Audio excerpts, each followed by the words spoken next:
সম্প্রতি দেশব্যাপী খুবই আলোচিত মহাসড়কে বাস ডাকাতি একটি ঘটনা ঘটেছে এবং এটি একটি আন্তজেলা বাস ডাকাত দলের সক্রিয় সদস্যরা এই ঘটনাটি ঘটিয়েছে।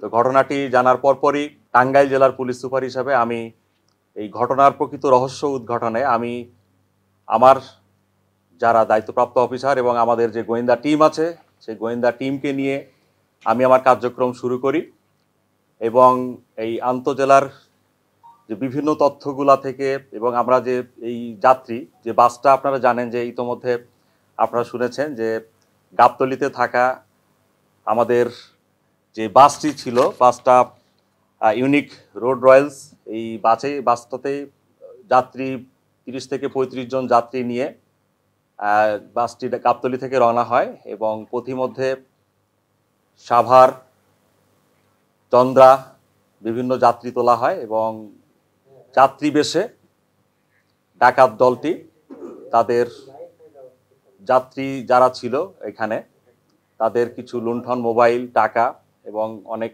নারী ছিলেন সেখানে তাদের কিছু স্বর্ণ লুণ্ঠিত হয়েছে। তো আমরা এটি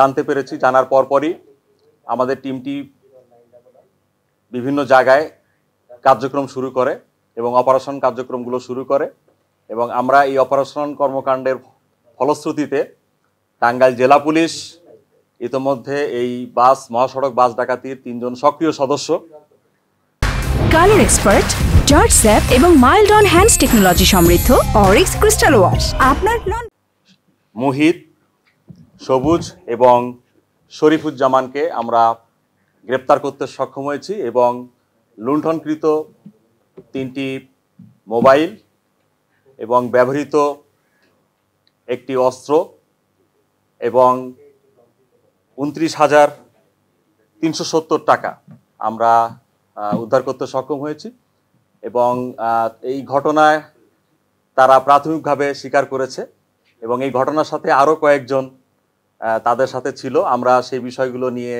তদন্ত করছি এবং আশা করছি খুব শিগগিরই এই ঘটনার পুরো রহস্য উদ্ঘাটন করতে আমরা সক্ষম হব। তো আপনারা জানেন যে আলোচিত এই বাস ডাকাতি মামলার একটি অংশ ছিল যে নারীদেরকে ধর্ষণ বা শ্লীলতাহানির এরকম একটি বিষয় এখানে এসেছে। তো আমরা এখানে নারী যাত্রীদের সাথে কথা বলেছি এবং যারা যাত্রী ছিল তাদের সাথেও কথা বলেছি।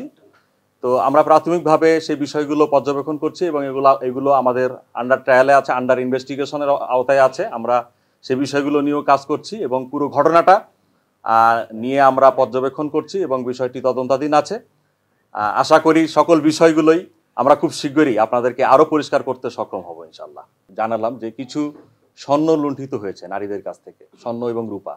এই লুণ্ঠন করার সময়ে এই দুষ্কৃতকারী এই ডাকাত দলের আপনারা বুঝেন যে নাকে নাকফুল অথবা কানের দুল এইগুলো যখন নিচ্ছিল তখন হয়তো তাদের সাথে হয়তো টাচে গিয়েছে এবং একটা পর্যায়ে হয়তো তাদের সাথে গিয়ে এই কাজগুলো করতে হয়েছে, সেটুকু আমরা জানতে পেরেছি প্রাথমিকভাবে। তো প্রাথমিকভাবে কোনো ধর্ষণের ঘটনা ঘটেনি এরূপটি আমরা জানতে পেরেছি।